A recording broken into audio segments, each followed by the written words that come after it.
24-year cancer survivor. If you would like for Lizzie to come out and speak about her journey as a cancer survivor, call 601-214-1244.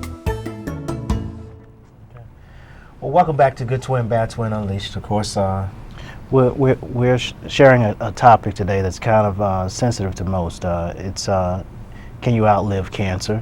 We wanted to bring it up just to celebrate life.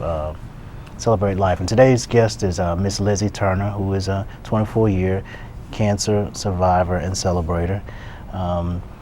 Ms. Turner, before the break, you were talking, and we were talking about some. I want to get you back to the subject of when you found out. How did you find out? Right. How did you find out that you had cancer? Or what happened after that? Well, I was having sharp pains in my breath, and I was also encountering a lot of night sleep that was something like night sweat. Okay. But I also was having mucus running out of my breast, and so I know I hadn't had a baby, so milk was not supposed to be coming. Right. Yes. So that what took me to the doctor. Okay. And during the process of my visit, he did the mammogram, the breast exam, and there was no lump to be found. Okay. So he told me he wanted me to do a mammogram. So I had a mammogram done that day, and it was normal as he read it. Right. But then I had to come back still having the night sweat and the mucus running. I had to go back every 6 months. So the next 6 months when I went back, he said, I want you to do another mammogram for me because it's just not normal. Right. So I did that mammogram, and on that mammogram, it was a totally different picture. Okay. So then that's when he told me he needed to do a biopsy on a particular spot on my breast. He said because it was showing up like snowy flakes, and that wasn't showing up on the previous one that we had. Okay. So that's what led me to my journey to cancer. The biopsy showed that I had breast cancer. But without that mammogram and that biopsy, he told me it might have been a year or two before he would find the knot because it was just that small. You say you didn't have, yours was unusual in that you didn't have an initial, you didn't have a lump or the typical symptom. No. What's the ages now for people to have a mammogram, or is there a particular age now, or? The commercial and the doctors are still saying at age 40 that everyone should have a mammogram. But I do disagree with that age because a friend of mine lost her niece at age 29. 29. And it was from breast cancer. I've heard it is 40 is the typical age, but I've heard as low as 35. The point is just people should just regularly go to the doctor, and women, and all breast cancers can also happen in men too. So when you're at the doctor, just get that, have an exam. You were ready to say? I was just going to say breast cancer is in men's too, although our men are so strong-hearted and don't believe that, but that's true. Right. Because when I was going to my doctor for my visit, there was a gentleman there. It was a white gentleman, and it was, I know he was older than 40, but he did have breast cancer. So men's breast cancer is on the rise. Is on the rise. And not just for ladies. Right, and I appreciate the fact that you did say you want to point out for the younger ladies to go and start young to take a look to see if there's anything happening and to try to do something like a prevention type of check. Because again, we had a conversation the other day, you kept pointing out, young people, go get checked, because you don't want it to happen to you, because it can happen at a young age too as well. That's so true. Yeah. And I know everybody is thinking about insurance purpose, and the insurance mostly don't want to pay unless you're 40, but I know personally that you be taught earlier than 40. Earlier than 40. What kind of procedure did you have? Yeah, I was going to say, what happened after the doctor, it was found positive. It was found positive that I had breast cancer, and so my option was, when I talked with my doctor, he told me that I could have a mastectomy, that I could have chemo and radiation. And then he also told me I could have a lumpectomy, which is go in and get the dead cells. So that was my option. So after talking with my doctor and realizing the steps, because them going through radiation or chemo, he couldn't put a time limit on how long it would be. It could be a year, it could be 6 months, or it could be longer. And I wasn't ever on the idea of going in, had the lumpectomy to go in to remove dead cells, because it's just a chance you may and you may not get it, all the dead cells.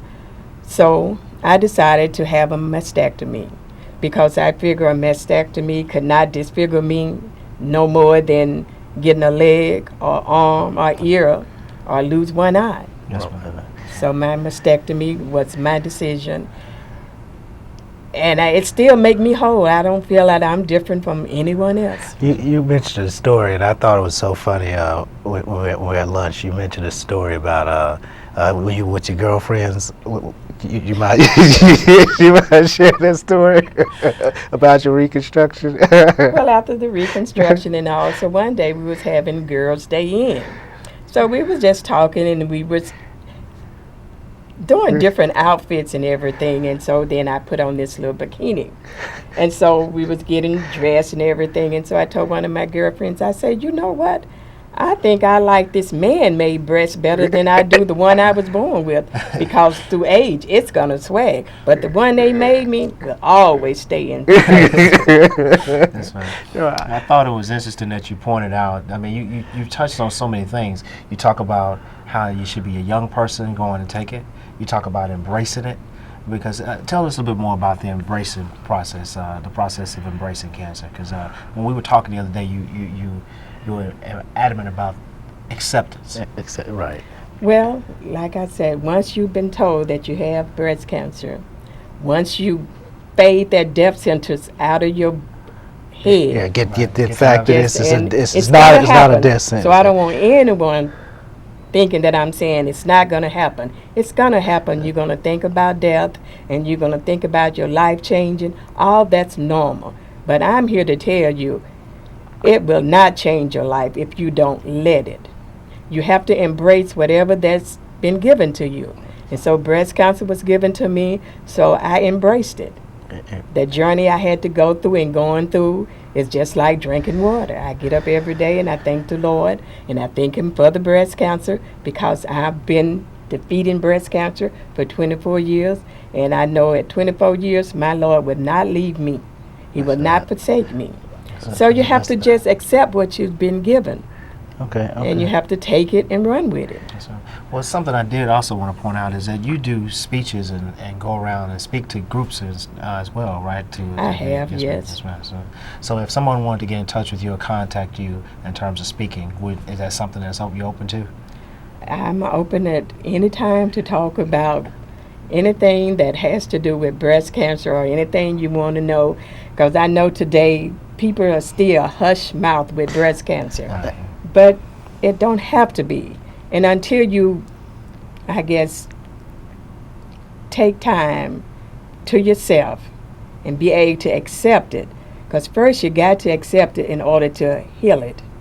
And if you accept it like another part of everyday living, you got to believe, you got to have faith, and you got to depend on the Lord.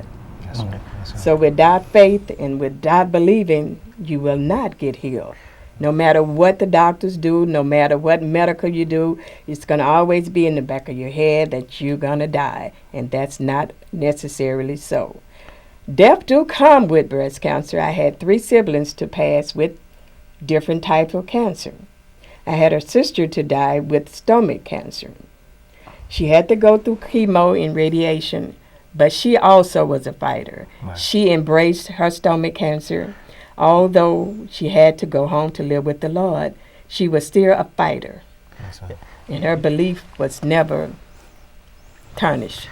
At lunch, we talked about because you just mentioned it, and also in the break about sharing and talking.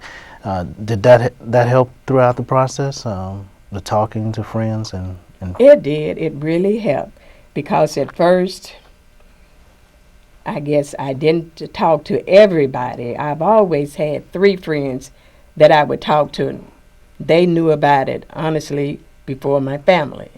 But you know, sometimes you have to go out the box and to talk to someone. And I did that with 3 of my girlfriends. And strangely enough, one of those girlfriends I talked with passed with the cancer.